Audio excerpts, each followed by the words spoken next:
안녕하세요. 저는 여러분의 사회에 대한 궁금증을 해결해 드릴 꾹쌤입니다.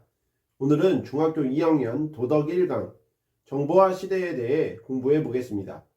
먼저 정보화 시대에 발생하는 도덕 문제는 무엇이 있을까에 대해 살펴보면, 정보화 시대는 사회의 모든 분야가 정보를 중심으로 움직이고 변화하는 시대를 말하는데, 편리한 생활을 가능하게 해주고 쉽게 원하는 정보를 얻을 수 있으며 다양한 인간관계를 맺을 수 있는 등 삶의 질을 향상시킬 수 있는 긍정적 측면과, 저작자가 자신이 창작한 산물에 대하여 지니는 권리인 저작권 침해 발생, 사생활 침해 문제, 자아 정체성 혼란 등의 다양한 도덕 문제가 발생하는 부정적 측면을 가지고 있죠.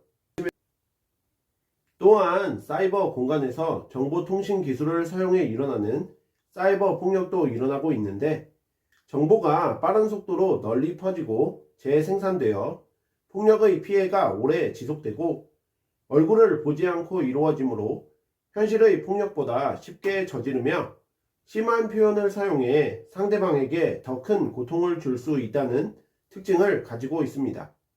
이런 사이버 폭력을 예방하려면 자신의 행동이 낳을 결과를 고려해보고 타인을 배려하는 자세를 지녀야 하며, 타인에게 가해지는 사이버 폭력을 방관하지 말고 관심을 기울이며 적극적으로 대처하려는 태도를 지녀야 한다는 점도 기억하셔야 돼요. 그렇다면 정보화 시대에 도덕적 책임이 필요한 이유는 무엇일까요? 사이버 공간의 익명성으로 인해 도덕적 책임을 느끼기 어렵고 정보가 삶의 중심이 되므로 정보의 생산과 유통에 관한 도덕적 책임이 커지게 되었는데, 이로 인해 정보의 영향력과 개인의 정보 생산 능력이 증대되고 정보의 삭제와 수정이 곤란해졌으며 정보가 끼칠 수 있는 피해의 지속성이 증가하게 되었죠.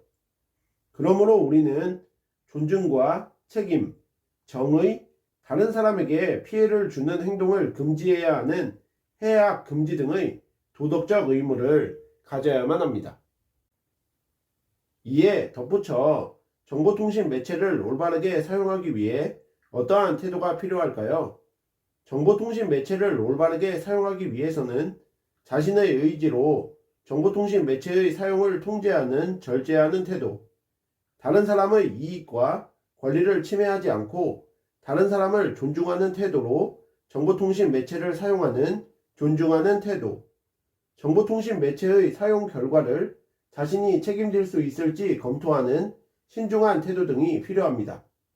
또한 정보화 시대에서 적절한 정보통신 매체를 통해 가치 있는 정보를 찾고 활용하며 생산할 수 있는 능력인 미디어 문해력도 꼭 기억하셔야 하는데, 정보의 참과 거짓을 구분할 수 있는 능력, 가치 있는 정보와 그렇지 않은 정보를 구별할 수 있는 능력, 신속하고 정확하게 필요한 정보를 찾을 수 있는 능력, 의미 있는 정보를 창의적으로 직접 생산할 수 있는 능력, 자신이 생산한 정보를 널리 알리고 퍼뜨릴 수 있는 능력, 정보가 나온 맥락과 정보를 만든 의도를 파악할 수 있는 능력 등이 이에 해당합니다. 자, 그럼 오늘 배우신 내용을 바탕으로 문제 풀어볼게요. 1번, 정보화 시대의 특징으로 적절하지 않은 것은? 이라는 문제인데요. 1번, 다양한 인간관계를 맺을 수 있게 되었다. 이것은 맞는 표현이죠.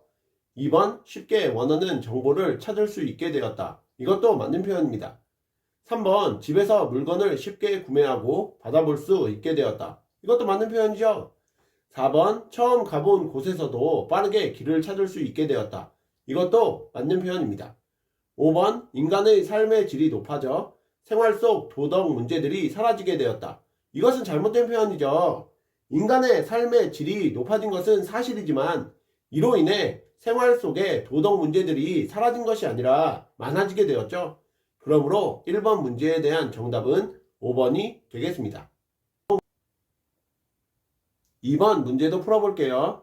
사이버 공간에서 나타날 수 있는 도덕 문제를 보기에서 있는 대로 고르면 이라는 문제인데요.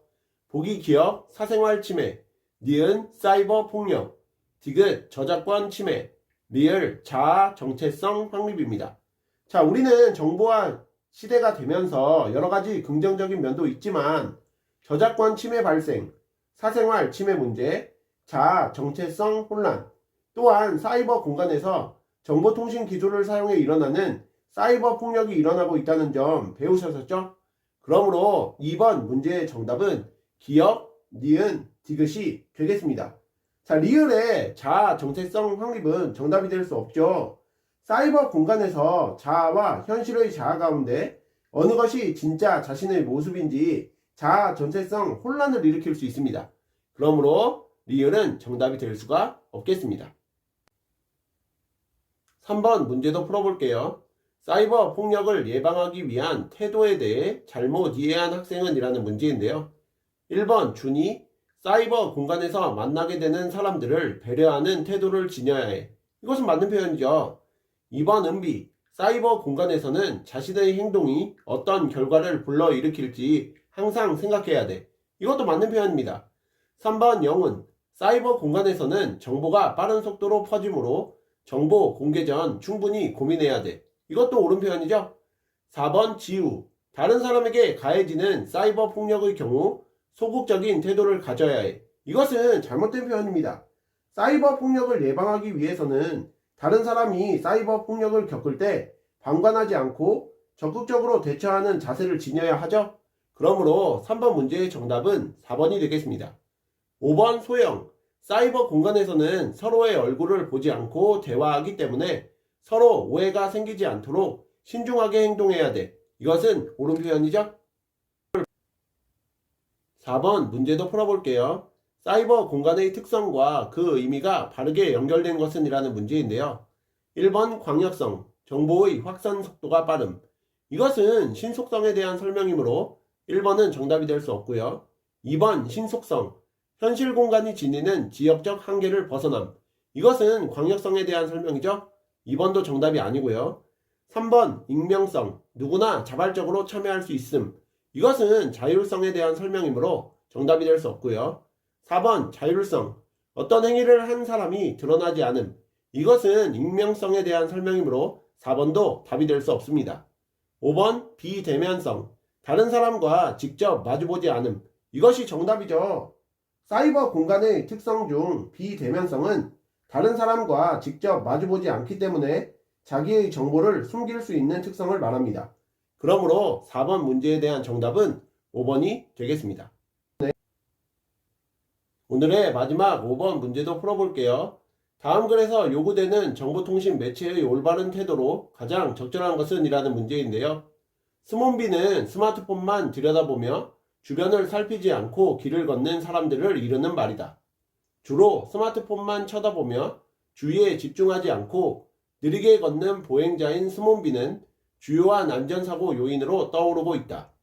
1번 상대방을 배려하는 태도, 2번 자신의 개인정보를 보호하려는 태도, 3번 앞으로 발생할 결과를 고려하는 태도, 4번 타인의 이익과 권리를 존중하는 태도, 5번 때와 장소에 따라 절제해서 사용하는 태도. 정보통신 매체를 사용할 때 자신의 의지를 통제할 수 없어 때와 장소를 가리지 않고 지나치게 많이 사용하는 것은 건강을 해치거나 집과 학교 등에서 생활하는데 좋지 않은 영향을 끼칠 수 있습니다. 따라서 스스로 절제하는 태도를 지녀야겠죠? 그러므로 5번 문제에 대한 정답은 5번이 되겠습니다. 이상으로 중학교 2학년 도덕 1강 정보화 시대에 대해 공부해 보셨는데요. 복습 열심히 하시고 다음 시간에 뵙겠습니다. 감사합니다.